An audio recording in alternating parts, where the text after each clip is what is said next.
Bonjour à toutes et à tous.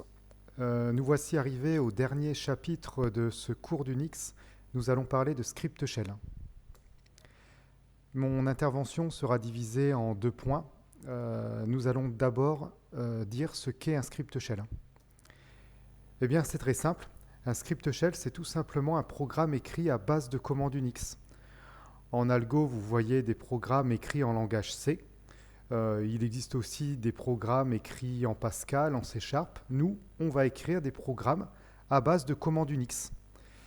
Donc finalement, un script shell, c'est un fichier code, un fichier source, un fichier texte qui contient des commandes Unix. Donc ça veut dire que pour créer un script shell, eh bien, on va lancer un éditeur de texte. Moi ici, pour mon cas, l'éditeur de texte s'appelle Kate. Et puis mon script shell, je lui donne un nom. Donc je lui donne un nom de fichier, par exemple ec.sh. Alors sous Unix, l'extension .sh existe, mais on peut aussi ne pas mettre d'extension. Donc j'insiste, les scripts shell, soit ils ont l'extension .sh, soit ils n'ont pas d'extension. C'est comme on veut. Et puis là, eh bien, je peux taper les instructions de mon script shell. Donc tout ce qu'on a vu depuis le début de cette matière, eh bien, on peut le saisir au sein d'un programme script shell. Alors si je reprends un peu l'exemple du cours, eh bien là ici, avec cette ligne-là, je déclare une variable moi qui contient, ou plutôt à laquelle j'affecte le contenu de la variable d'environnement logname. Rappelez-vous, logname c'est le nom de la variable et $logname, j'accède au contenu de la variable logname. Donc dans la variable moi, je stocke mon login. Et puis ensuite, par exemple, je peux afficher à l'écran un petit message de bienvenue en utilisant le contenu de la variable moi que j'ai créé juste avant. $moi, contenu de la variable moi. Donc voici un exemple tout simple de script shell qui comporte deux instructions. Alors c'est beaucoup plus simple qu'en C, on n'a pas besoin d'inclure quoi que ce soit, on n'a pas besoin de déclarer un main, on met directement les commandes Unix. Et quand on va demander l'exécution du script shell, eh bien les commandes Unix qu'il contient vont s'exécuter les unes à la suite des autres. Démonstration. Donc une fois que j'ai fini de rédiger mon script shell, forcément j'enregistre. Et puis au niveau d'un script shell, il n'y a pas d'opération de compilation. Le script shell, on l'exécute directement en tapant le nom du script shell, ec.sh. Ça ne marche pas. Alors pourquoi cela ne marche-t-il pas? On a vu la raison lors du dernier cours.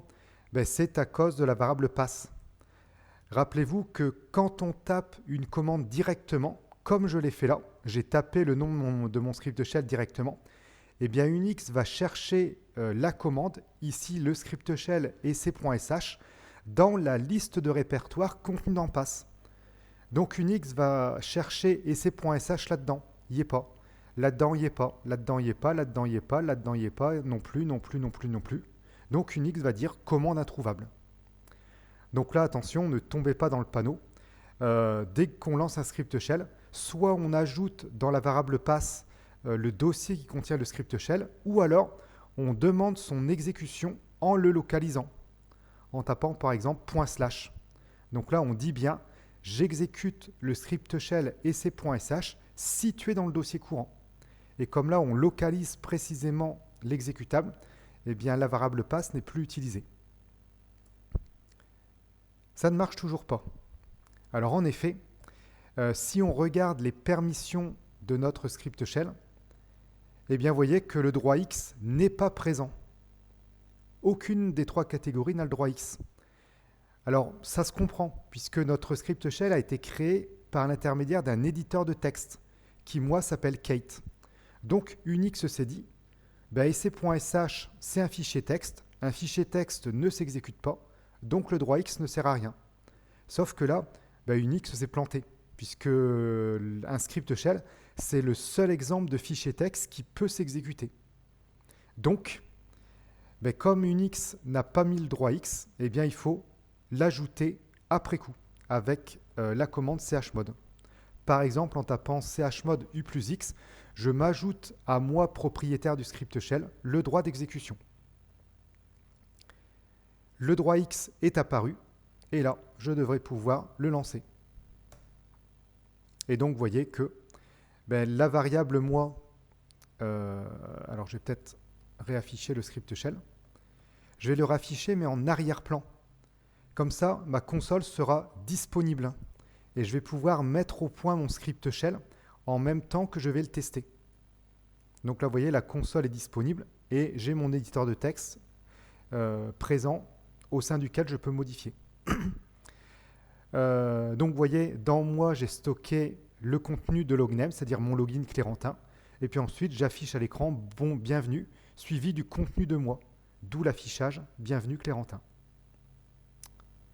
Voilà pour le principe fort simple.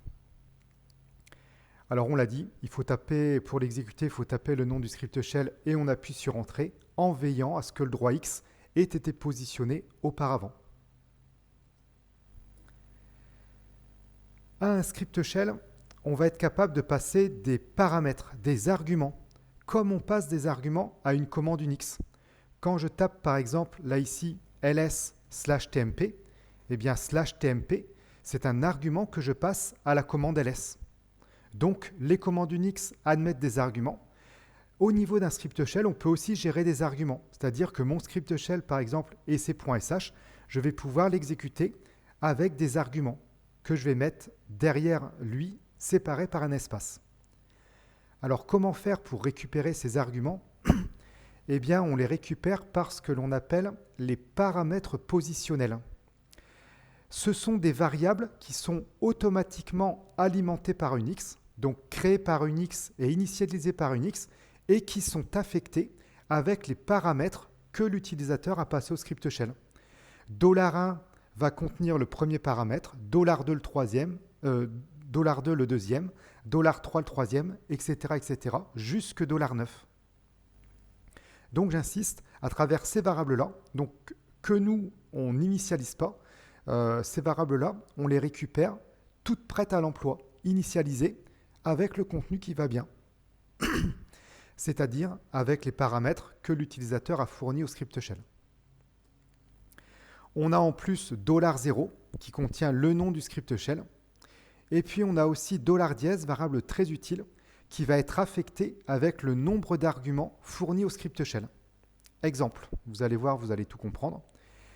Là ici, avec la commande cat, j'affiche un script shell qui s'appelle Azalea. Donc c'est bien un script shell, puisque vous voyez dans Azalea, on a une succession de commandes Unix. Donc là, Azalea n'a pas d'extension, ça ne s'appelle pas azalea.sh. On l'a dit tout à l'heure, un script shell peut avoir ou pas l'extension, ça n'a aucune importance. Et donc, vous voyez que le script shell Azalea manipule du $1, $2. Ça veut dire que Azalea est capable de gérer deux arguments. Alors, c'est ce que je vais faire. Je vais lancer Azalea avec deux arguments. Donc, vous voyez, je tape Azalea, suivi d'un premier argument et d'un second argument. Simulons l'exécution de ce script shell. Cette instruction-là s'exécute en premier. $0, ça vaut le nom du script shell, Azalea. Donc, s'affiche à l'écran, ici script shell./Azalea. $, contient le nombre d'arguments. Là, j'ai passé deux arguments, donc $, a été initialisé avec la valeur 2. Donc, s'affiche à l'écran, il y a deux arguments. Et puis, $1 a été affecté avec le premier argument Mathieu, et $2 a été affecté avec le deuxième argument Julie, d'où l'affichage là ici.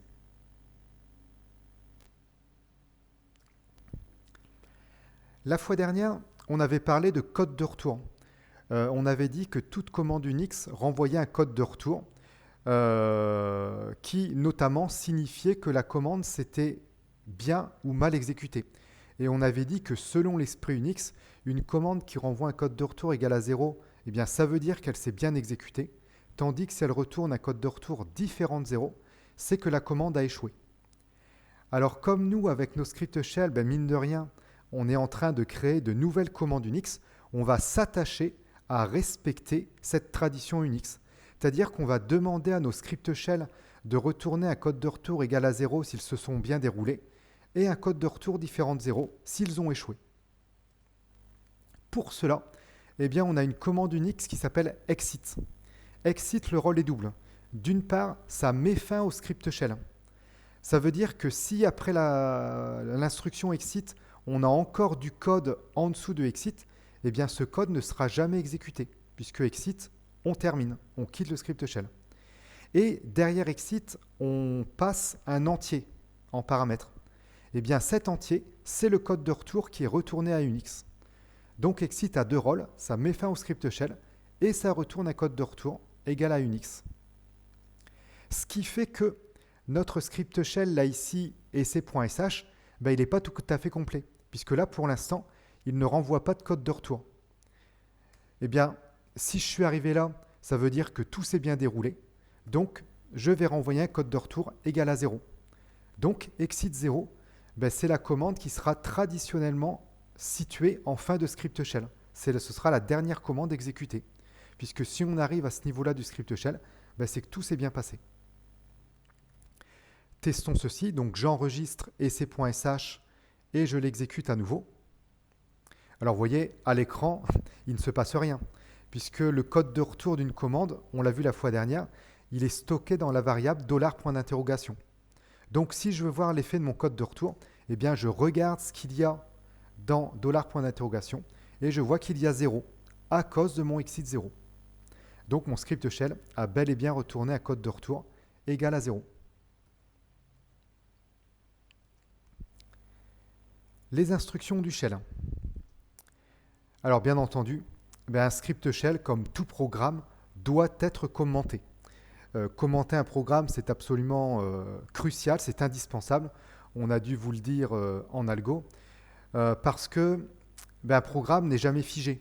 Un programme, on a besoin de le modifier, on a besoin de le faire évoluer. Donc, quelqu'un qui crée un programme, soit est amené à le faire évoluer plusieurs mois plus tard ou plusieurs années plus tard.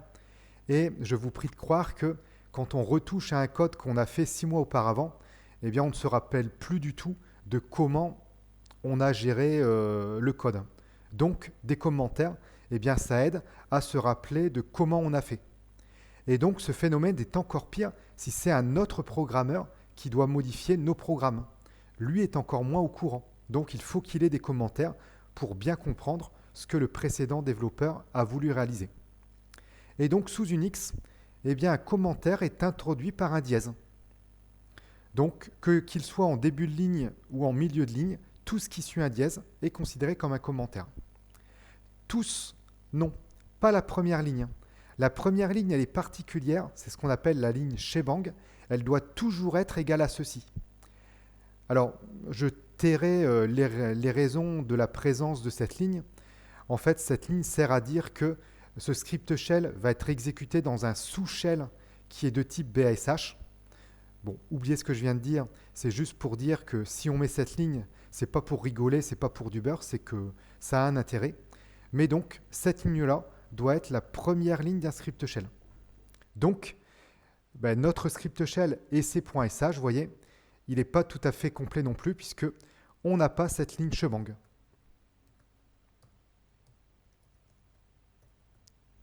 Voilà. Donc j'insiste, il faut mettre cette ligne sans trop se poser de questions. Et puis vous voyez qu'à l'exécution, rien ne change. Le script shell s'exécute toujours pareil, mais cette ligne, il faut la mettre.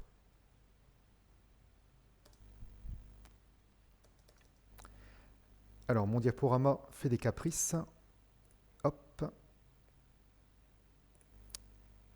Veuillez m'excuser.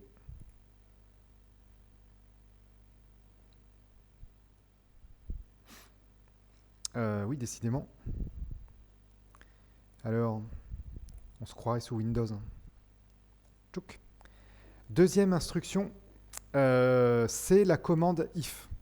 Alors en effet, sous Unix, on a une structure conditionnelle qui s'appelle if, qui est donc équivalente à la structure conditionnelle de l'algorithmique, si alors sinon.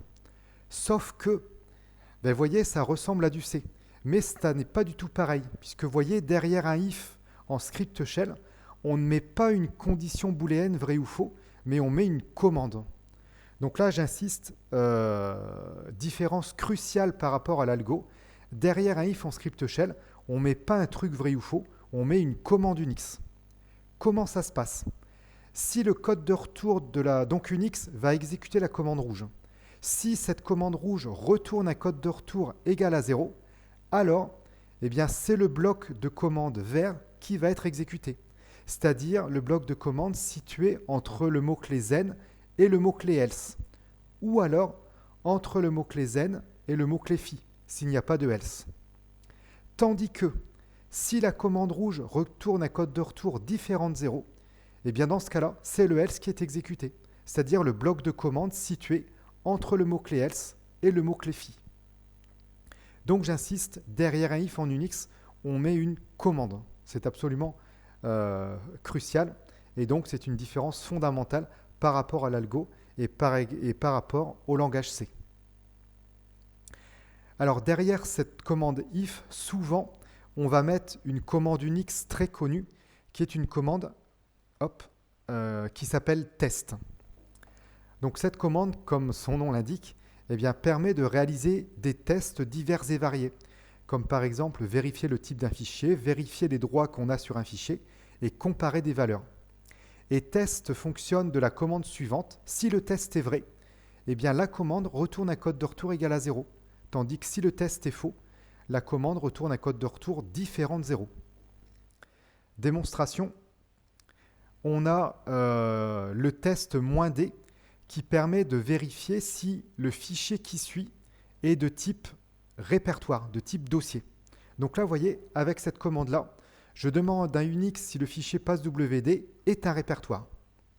Que me dit test?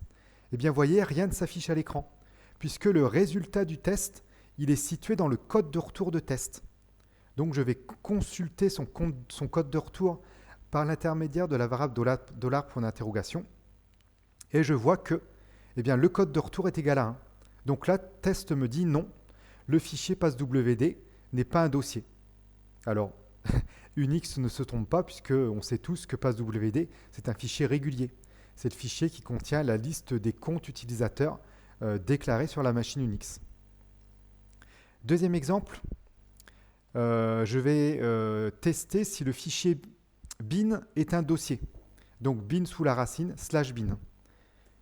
Toujours rien ne s'affiche à l'écran, je regarde le code de retour, et là le code de retour vaut 0. Unix me dit oui, /bin est bien un dossier. Alors effectivement, c'est le dossier qui contient toutes les commandes Unix, bin comme binaries. Donc vous voyez, test, c'est bien une commande Unix.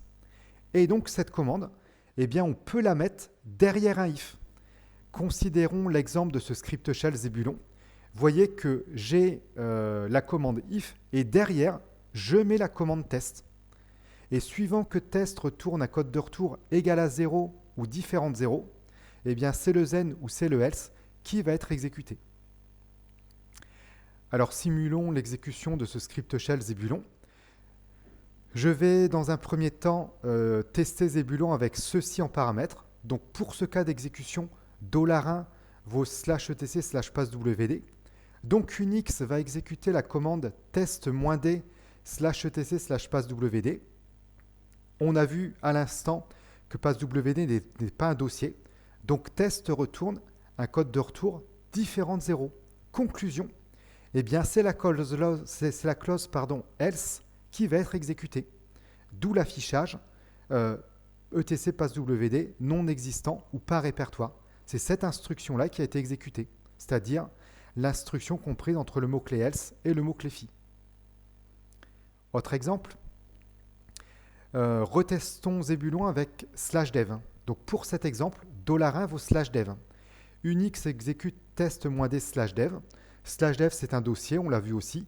C'est le dossier qui contient tous les fichiers spéciaux associés au périphérique d'entrée-sortie. Donc test renvoie un code de retour égal à 0 pour dire oui, /dev est bel et bien un dossier.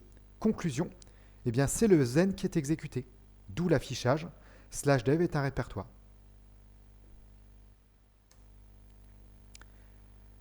Alors, ce que l'on fait souvent avec un if, c'est des comparaisons mathématiques. Plus grand que, plus petit que. Là, on est un peu embêté, puisque derrière un if, il faut mettre une commande. Donc, si on fait une comparaison $toto supérieur à $titi, Ben ça, c'est pas une commande.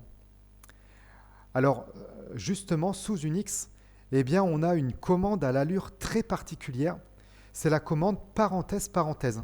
Cette commande permet de réaliser des comparaisons mathématiques. Donc, c'est une commande que, par exemple, on peut taper au niveau de la ligne de commande. Là, vous voyez, je regarde par exemple si 3 est supérieur à 2. Donc, je tape la commande parenthèse parenthèse 3 supérieur à 2. Et donc, Unix va faire la comparaison. Alors, toujours pareil, rien ne s'affiche à l'écran. Le résultat de la comparaison est donné par le code de retour de la commande. Et si le code de retour est égal à 0, eh bien, ça veut dire que la comparaison est vraie. Sinon, c'est qu'elle est fausse. Là, quel est le code de retour? Eh bien, le code de retour est égal à 0 parce que c'est vrai, 3 est bien supérieur à 2. Donc, vous voyez, ce truc très très bizarre, parenthèse, parenthèse, c'est une commande. On peut donc l'exécuter au niveau de la console. Autre exemple, je vais regarder si 5 est égal à 8. Est-ce que 5 est égal à 8? Rien ne s'affiche à l'écran. Je regarde le code de retour. Ben, forcément, la commande me dit non. 5 est différent de 8. Donc, ben, ça veut dire que cette commande parenthèse parenthèse, on peut la mettre derrière un if et donc faire des comparaisons mathématiques. Puisque, je le répète, parenthèse parenthèse est une commande et derrière un if, on mettra toujours une commande.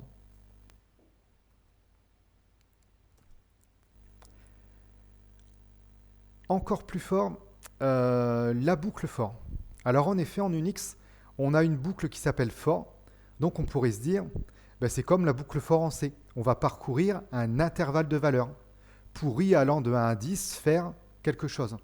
Eh bien non. Attention, la boucle for du script shell n'a rien à voir avec la boucle pour de l'algo et n'a rien à voir avec la boucle for du langage C. Pour ceux qui connaissent le langage C#, ça ressemble plutôt à une boucle for each. Alors en effet, la boucle for en Unix va parcourir une liste. Qu'est-ce qu'une liste? Eh bien, c'est un ensemble de mots séparés par un espace. Donc la syntaxe est la suivante. On a le mot-clé for.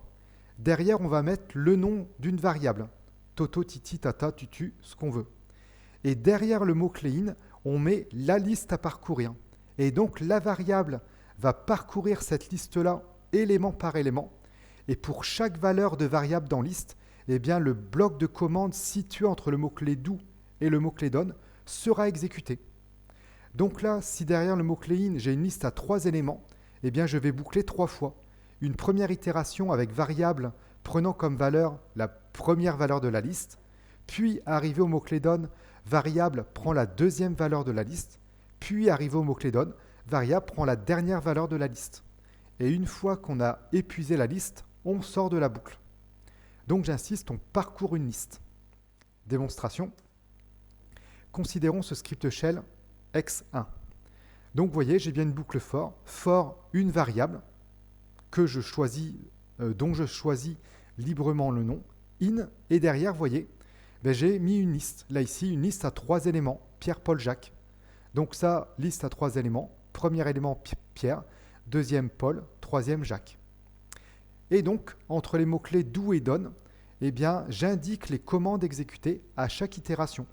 Donc là, je vais simplement afficher bonjour, suivi du contenu de la variable nom. Que va donner l'exécution de ce script shell? Je vous le donne, Émile. Eh bien, vous voyez, première itération, nom prend la valeur de Pierre. Donc, s'affiche à l'écran bonjour Pierre. Arrivé au mot-clé done, nom avance d'un cran dans la liste. Nom prend la valeur de Paul. Donc, s'affiche à l'écran bonjour Paul. Arrivé au mot-clé done, pareil, on avance d'encore un cran. Nom prend la valeur de Jacques. S'affiche à l'écran bonjour Jacques. La liste est épuisée. Ben, on sort de la liste.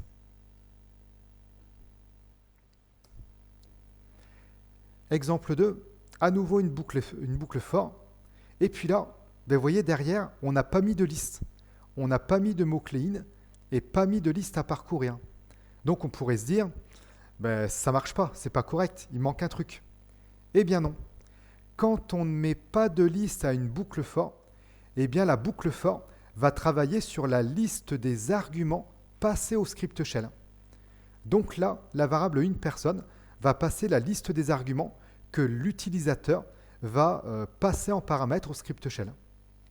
Donc ça, c'est très intéressant, parce que ça veut dire qu'on peut créer des scripts shell qui admettent un nombre quelconque d'arguments. Ce script shell, il va fonctionner si je passe 0 argument. Dans ce cas-là, je ne vais pas boucler. Mais il va fonctionner tout pareil si je passe une ligne de 3 milliards d'arguments. Dans ce cas-là, on va itérer 3 milliards de fois. Démonstration. Là, vous voyez, je tape mon script shell avec 2 arguments. Donc, une personne va parcourir la liste de ces 2 arguments passés au script shell. Première itération, une personne vaut Julie, d'où l'affichage là ici. Mot-clé donne, j'avance d'un cran dans la liste, et une personne vaut la valeur Suzon, d'où l'affichage là ici. Troisième exemple, alors jusqu'à présent, on a bâti les listes à parcourir en dur, c'est-à-dire que dans le script shell, on a mis, comme par exemple tout à l'heure, Pierre, Paul, Jacques. Là, je voudrais faire autrement. Je voudrais que les listes à parcourir soient bâties dynamiquement avec une commande Unix. Donc là, vous voyez par exemple, je veux faire un traitement sur tous les fichiers contenus dans le dossier ETC. Donc je me dis, plutôt que de taper la liste à la main, ce qui serait totalement infaisable, je vais récupérer cette liste grâce à la commande ls. Alors en effet, si on fait un ls/etc, eh bien ls, ça renvoie bien une liste. Vous voyez que là, on a un ensemble de mots séparés par un espace, donc ça c'est une liste. Donc je vais demander à ma boucle for de travailler sur cette grosse liste là ici. Donc liste fabriquée par la commande ls/etc. Donc je suis cohérent.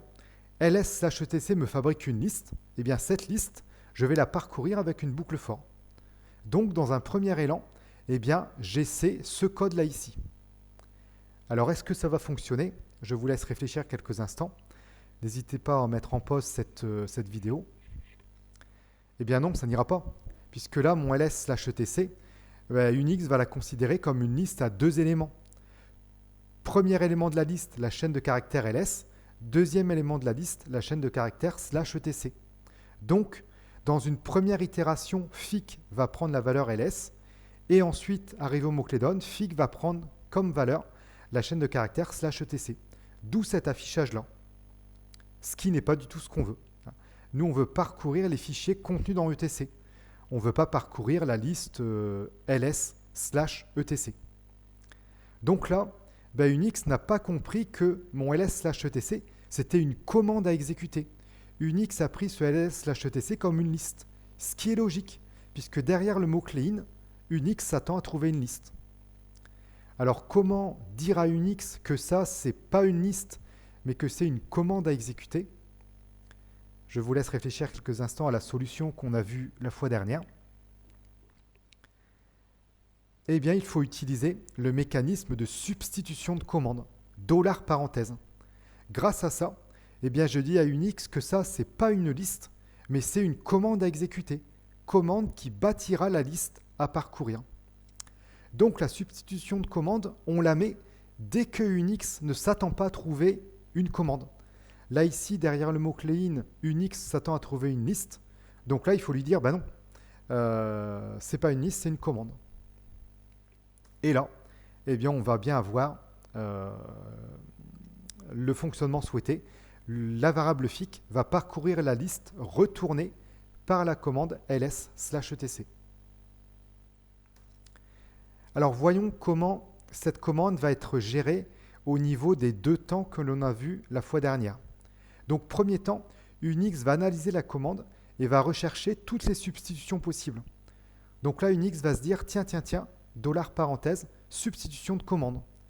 Donc Unix va exécuter la commande en question et va remplacer ça par le résultat de cette commande. Donc $parenthèse ls/etc est remplacé par la liste retournée par cette commande-là. Et puis dans un deuxième temps, c'est la commande ainsi exécutée qui va s'exécuter. Donc là, la variable i va parcourir cette liste gigantesque fabriquée par la commande ls. J'insiste. Derrière une boucle for, on mettra systématiquement une liste. J'insiste parce que lors de la deuxième évaluation, il y aura un exercice qui sera tout à fait semblable à celui qui vient d'apparaître. Donc, si vous marquez dans un coin de votre mémoire ce que fait cet exercice, eh bien, vous êtes sûr d'avoir des points au niveau de la prochaine évaluation. Que s'affiche-t-il ? Donc là, je pense que vous êtes tous en train de se dire, fastoche, il va s'afficher à l'écran 1 et 4. Oui. Donc là, il faut bien comprendre que ce 1, 4, c'est considéré comme une liste à 2 éléments. Donc, première itération, PAF prend la valeur 1, et deuxième itération, PAF prend la valeur 4. Ne me dites surtout pas que PAF parcourt l'intervalle 1, 4. Et ne me dites surtout pas que va s'afficher à l'écran 1, 2, 3, 4. Non, ça c'est comme ça que fonctionne la boucle for en algo. Mais on a dit que la boucle for en Unix fonctionnait de manière totalement différente. Donc j'insiste, derrière une boucle for, on mettra une liste. Alors on a également la boucle tant que, la boucle while. Donc toujours pareil, derrière un while, on met une commande. Et le bloc situé entre les mots-clés do et node s'exécute tant que le code de retour de commande en rouge vaut 0.